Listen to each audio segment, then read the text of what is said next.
The untold truth of motherhood is not written in baby showers or whispered in congratulatory smiles. It is written in the quiet moments no one stays to witness, in the tears wiped before dawn, in the strength summoned from places a woman never knew existed. When Amaka first held her son, Kambili, the world clapped. Her mother ululated, her sisters danced, neighbors brought steaming pots of jollof rice and egusi soup. "You are complete now," they told her. "You are a real woman." Amaka smiled until her cheeks hurt, but no one noticed how her hands trembled, how fear sat heavy in her chest like a stone. No one told her that motherhood begins with loss, the loss of sleep, the loss of certainty, the loss of the woman you were before the child called you a mama. No one told her that joy and terror would live in her heart as inseparable twins. At night, when Kambili cried and the house fell silent except for his wails, Amaka would walk the floor endlessly. Her husband, Chinedu, slept deeply, exhausted from work, believing his role was done for the day. Amaka learned quickly that motherhood does not clock out. It follows you into the bathroom, into your dreams, into the very marrow of your bones. There were nights she whispered prayers through clenched teeth, begging God for patience, begging for strength, begging not to fail this tiny human who depended on her breath for survival. In the daytime, she smiled again. Mothers must always smile, she learned. Smiles reassure the world that everything is under control. But control is a myth. When Kambili fell sick for the first time, burning with fever, Amaka felt guilt crash into her like a wave. Had she missed a sign? Fed him wrong? Held him too tight or not enough? The doctor spoke calmly, but Amaka's mind screamed accusations. That night, she did not sleep at all. She counted every rise and fall of his chest, afraid that if she closed her eyes, the world might steal him away. Motherhood teaches fear before it teaches courage. Months turned into years. Kambili learned to walk, then to run, then to talk back. The house grew louder, messier, fuller. Chinedu laughed and called it the joy of a home, but Amaka saw the invisible work, the endless cleaning, the planning, the remembering. Remember vaccinations. Remember school fees. Remember birthdays. Remember to cut his nails. Remember to love him even when you are tired beyond words. Sometimes Amaka stood in front of the mirror and barely recognized the woman staring back. Her body had changed. Her dreams had shifted. She once wanted to travel, to write, to be known for something other than sacrifice. Now her life revolved around lunchboxes and homework and bedtime stories.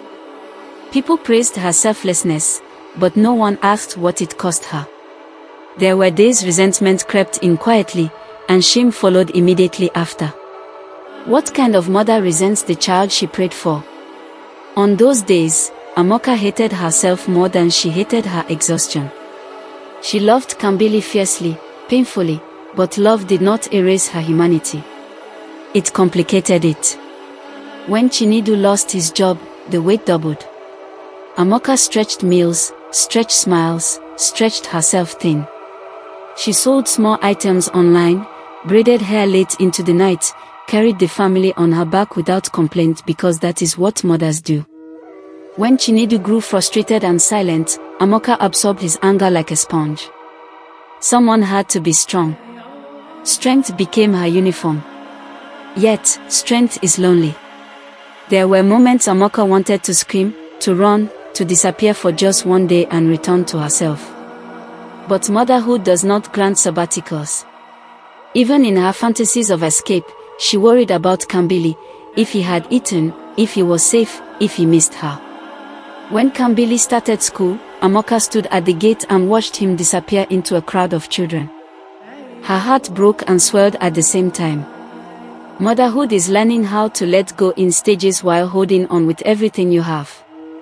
Years later, when Kambili came home crying because classmates mocked his torn shoes, Amaka felt the insult like it was carved into her own skin. She held him close and whispered words of courage as she was still learning to believe herself. That night, after he slept, She cried quietly so he would never hear the sound of her breaking. No one told her motherhood would mean bleeding silently. As Kambili grew into a young man, his world expanded and Amaka seemed to shrink. He questioned her rules, rolled his eyes at her warnings, and believed her fears were outdated. Each rebellion felt like rejection, but Amaka learned that love sometimes means being misunderstood. When he left for university, the house echoed with absence. Amaka cleaned his room over and over, as if tidying could erase the ache. People told her, "Enjoy your freedom now." But freedom felt like a loss. Her purpose had revolved around another human being for so long that she did not know how to revolve around herself again.